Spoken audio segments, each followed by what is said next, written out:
નમસ્કાર વિદ્યાર્થી મિત્રો, આજે આપણે ગણિતમાં જે બેઝિક જે છે સામાન્ય બાબતો છે ગણિતમાં એ પાયો છે આપણે જોવાનો છે. તો એમાં જોઈએ સંખ્યા છે એની ગણતરી. બેઝિકની વાત કરીએ આપણે ભારતીય જે ગણતરી કરીએ છીએ એમાં જોઈએ તો અહીંયા તમને અંકો આપેલા છે અને એમાં અંકોમાં તમારે કેમ શબ્દોમાં લખવું આંકડાકીય માહિતી જે આપણે આપેલી છે. પહેલો અંક આપણે જે આપ્યો છે એને આપણે જોઈએ તો એને આપણે કહીશું એકમ. બીજો અંક આપણે આપેલો છે કે દશક,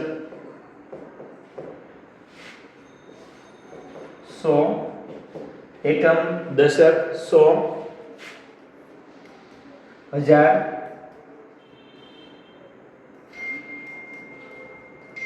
10,000. ક્રમ આપણે યાદ રાખવાનો છે એકમ, દશક, 100, 1000, 10,000, પછી લાખ,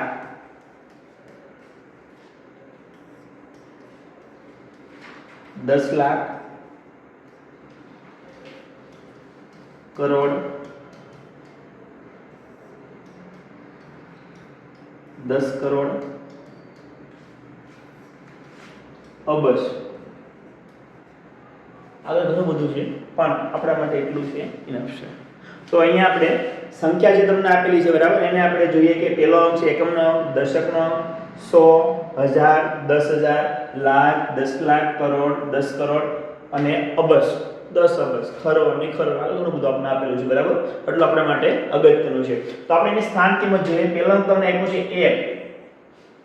એક અંક આપણે આપેલો છે એકમનો, તો એની કિંમત એની એ જ રહેશે. બીજો અંક તમને 2 આપ્યો છે પણ એનું ખાનું કયું છે? દશકનું ખાનું છે એટલે એની પાછળ 1 0 લગાડવાનું. આની સ્થાન કિંમત કેટલી થઈ? તો કે 20 બરાબર. 2 અને દશકના ખાનામાં 1 0 મૂકવાનો. એ 2 આપેલા છે એટલે 20. એકમ, દશક અને 100. તો 100 માં આપણે ખ્યાલ છે કે એકની પાછળ કેટલા મીંડા હોય? તો એકની પાછળ 2 મીંડા હોય 100 કહીએ, પણ અહીંયા એની કિંમતમાં 3 આપેલું છે. 3 પાછળ 2 મીંડા મૂકી દઈએ તો થયા 300. એ જ પણ આગળ જોઈએ આપણે અહીંયા તો કે 1000 ના ખાનામાં આપણે જોઈએ છીએ 1000, તો કે 1000 ની પાછળ 3 મીંડા, પણ એ સ્થાન કિંમત કેટલા છે? 4, તો થઈ ગયા 4000. આ છે એની સ્થાન કિંમત. એ જ પ્રમાણે તો જોઈએ પછીના ખાના માટે જોઈએ તો 10,000, આગળ 10 લગાડી દેવાના છે. 1000, 2 આપણે સાથે બોલવાના છે. 5 તમને આપેલું છે તો અહીંયા આપણે એના માટે મીંડા લગાડશું. એકમ, દશક, 100, 1000, 10,000 છૂટા પાડશું એટલે 50,000. આગળ જશો એટલે લાખના ખાનામાં કેટલા છે? લાખના ખાનામાં 6 આપેલા છે. આપણા માટે થઈ ગયા 6 લાખ. એકમ, દશક, 100, 1000, 10,000, લાખ એટલે અહીંથી આપણે અલગ પાડશું 6 લાખ.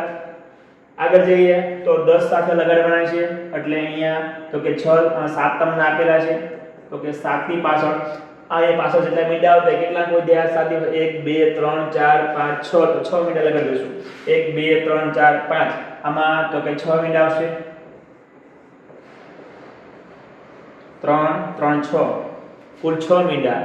અંક છે 7 એટલે થઈ ગયું 10 લાખ. 10 ના ખાનામાં 7 છે અહીંયા બરાબર, તો કે અહીંયા 70 થઈ જશે બરાબર. અહીંયા 6 લાખ હતા, 10 લગાડી દીધા એટલે 70 લાખ. એકમ, દશક, 100, 1000, 10,000, લાખ અને 10 લાખ એટલે 70 લાખ.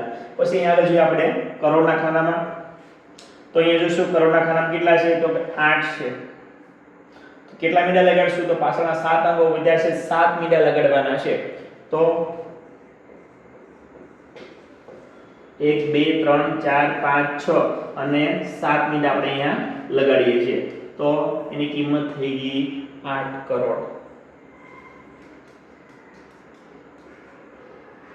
એ પ્રમાણે તો કે 10 મીંડા લગાડવા અહીંયા 10 કરોડ. તમારે પાછળ 8 મીંડા લગાડવાના છે.